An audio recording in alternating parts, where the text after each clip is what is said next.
Welcome back, everybody.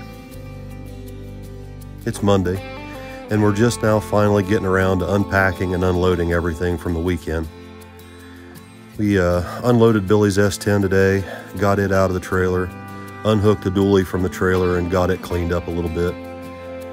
While I was out there washing the truck, Scrappy's helping as usual, but I can't help but think about how aggravating it is to try to help this track and help this event come back. And you put all this time and you put all this effort, and we had such a nice weekend planned. We'd been looking forward to it for so long. And there's so many other good things that happened, but nobody recognized any of it. Nobody's talking about it.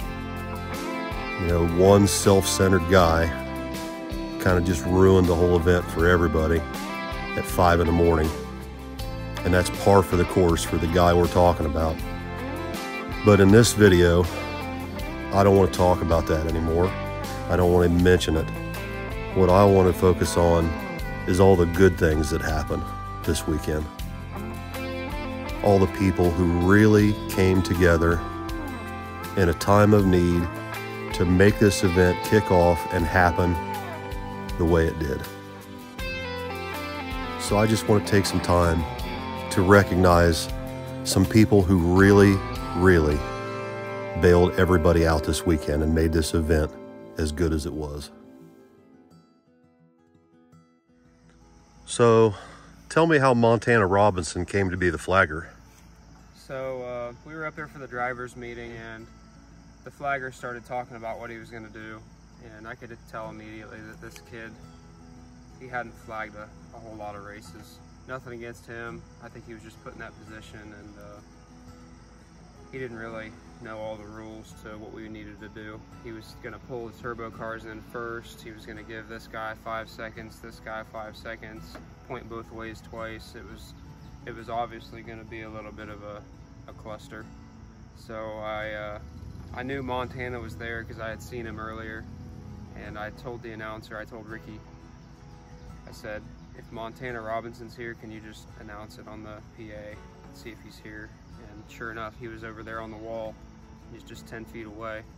And I said, Montana, we need a flagger, like bad, or else this event's not gonna go very well. So Montana, just to back up, he's from Dayton.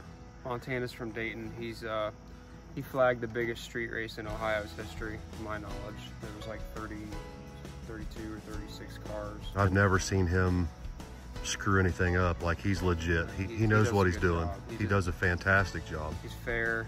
You know, he has no bias. He's just a good dude that loves street racing. So I asked Montana if he'd do it, and he was like, oh man, he's kind of wanted to stand up there and bet. Yeah. But then after like 5 seconds, he's like, no, I'll do it. He said, oh man. So like, if you want to flag cars, like, that is the event. Yeah, I think he was probably a little nervous at first, because he's never flagged in front of that many people. Yeah. But he knocked it out of the freaking park, man. He did a great job. I don't remember hearing anybody complain about the flagger, not once, all night, and that's an epic.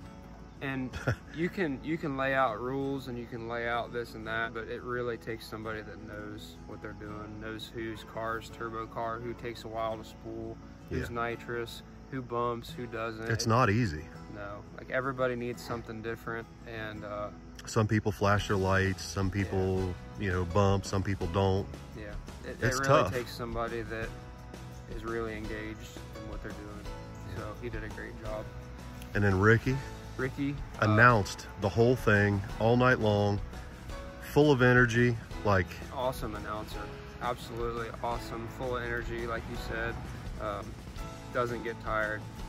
He's up there all night, and he does it because he loves it. You can tell when he's announcing that he loves it, and that's the good announcers, the people that, sometimes you get people up there that are, maybe they're not interested in this type of racing. They're just kind of there for the track.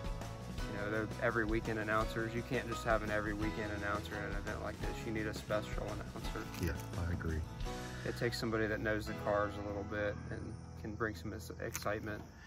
So I was just thinking today, it's like the whole event got overshadowed by this shit with Eddie and you, but there was so many good things that happened that nobody's talking about, nobody's paying any attention to, and those two guys, really, if it wasn't for Ricky and Montana, that event would have been a disaster. And probably.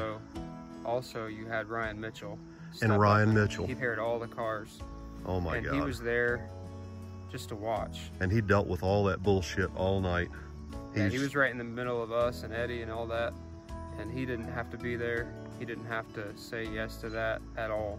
And without him, we wouldn't have got that event even close to being done. It probably would still be in first round today. So big thank you to Ryan Mitchell. And he does races down at I-64, right? Yeah. And you really can't prepare for an event like this if you've never done one before. The first one is really just to feel it out and see what needs to happen. Once you've seen what all needs to happen, then it's like, okay, next time we'll be more prepared. And I think the track owner has never done an event like that, so there's no way to really prepare. You know, you can watch videos of it and stuff, but you really have to do it one time just to see. And that was a hell of a first event. That's probably the biggest crowd they've ever had there. I don't remember a time where they had to actually turn people away from the gate. I've seen long lines there, but we've seen cars lined up a mile on either side waiting to get in, but I don't think we've ever seen where the sheriff and the fire marshal told them, shut it off, you can't put any more people in here, because the sheriff said, look, you're parking people in the creek. And it wasn't like there was like 20 cars left in line they turned away. Hundreds of cars. They were lined up as far as you could see both ways.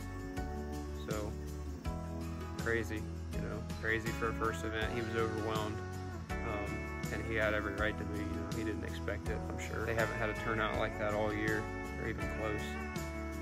So, you know, I think all things considered, it was a good event, other than, you know, what happened at the end, which could have very well been avoided. Some of it's my fault, some of it's Eddie, but I'll take part of the blame. I shouldn't have rerun that first race. I should have just let it go and took my L, but they were nice enough to run it back, so I couldn't turn it down at that time. I felt like I had a competitive truck. I felt like I could have won the race, and it's hard to turn it down.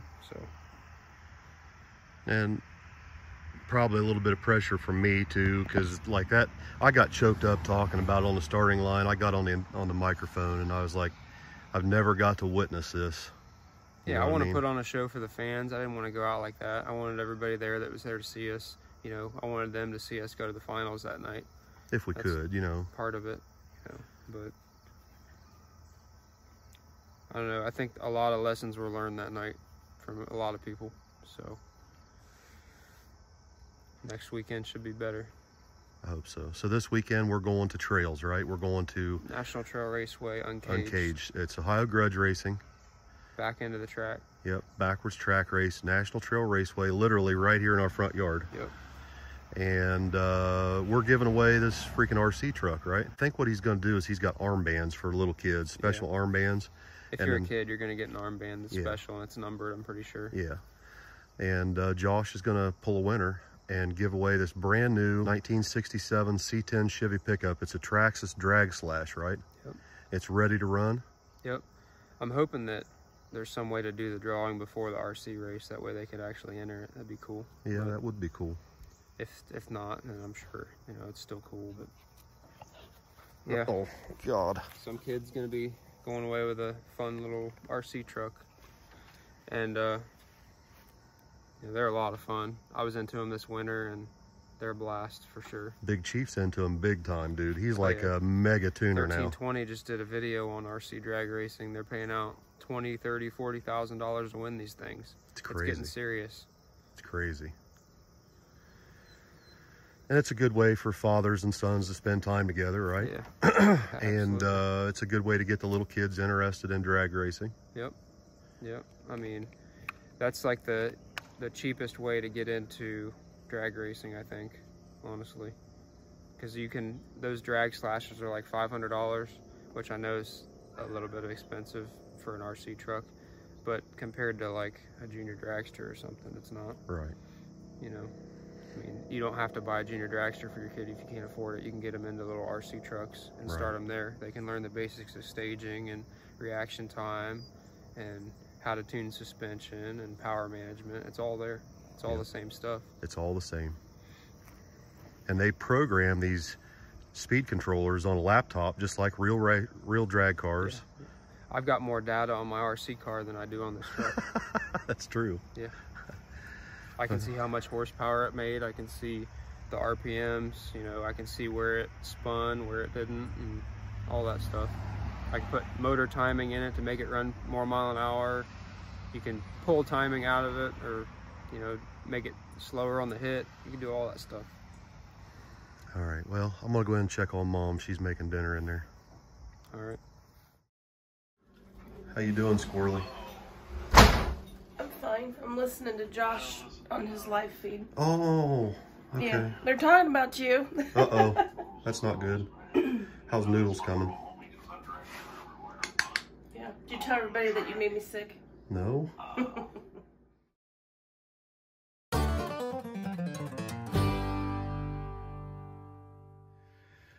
So this weekend, Uncaged Trails. Yep. Backwards track race. Should be a really good time. They're going to have, I think they're having Power Wheels for the kids, right? Yeah, I think so. And then they're having, of course, the RC truck race or the RC car race. And we're running trails backwards. Blacktop. Do you know what all classes they've got? I think they've got small tire, big tire, stick shift, and hard tire. Sweet. So Molly's going to take the Mustang. Ollie's going to be there with the Mustang. You're going to be there with the truck. I'll be there with the truck. Might be something else coming. It's possible. We're not going to talk about that yet. Yeah, it's still in the works. Okay, something's in the works. But this weekend, I'll post a link to the event page or something so people can find it. But National Trail Raceway right here, right over there, literally in our front yard. Backwards track race, blacktop, pour your own puddle, get down. See you all this weekend.